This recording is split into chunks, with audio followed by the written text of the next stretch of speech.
si God og bunga sa balaang espiritu. Kung tinuod nga gipuy-an ka sa balaang espiritu, mo manifest si Holy Spirit. Makita. Kung naglisod ang naningkamot sa pagsunod ni God, unsa na lang katong wala maningkamot? Rest in peace. Nanagid sa langit si Lula, na imong Lula way simba-simba. Nakapahuway na gid si tatay, kusog kayo mo tungab. Cool, ma, pa, bantayin ninyo, huwag kayo kabantay nga, buhi, pausa na nagpatay na. Wala mo na kapang, hindi, magtanaw-tanaw na ba sa star? Gibantayan dyan ko ni, huwag kayo kabantay itong buhi pa. Imo dyan ko, salamat sa bagiyan ni mo ka mo. Bantayin ang hilak, sige na hangyo. Jesus! Napag may mga anak dito, nagtuhog na itong gibantayan na ako. Na ako diriya, gilunggab-lunggab. Gipasuan akong dila.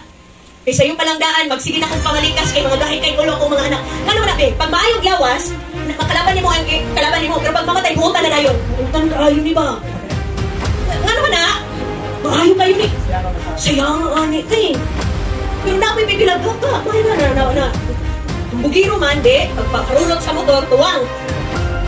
Natanawa ang mga trabaho karon sa mga batangan na lang, magpasigit pa motor, boom! Tapos, mga yung debit tabang. Mo di akong Gcash number, isend lang ninyo yung tabang. Salamat sa, bless mo ni God. Kanong nagpaharunod ka sa imo ang motor, wala naman ka na yung tabang. Tabang, sakay mo! Na pag matuwang na, mato na sa malasakit.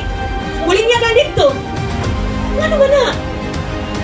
Pero pag din pagpangalagan sa Ginoo, pag mayo pa yung kahintang, hindi ka kahinumdong ni God.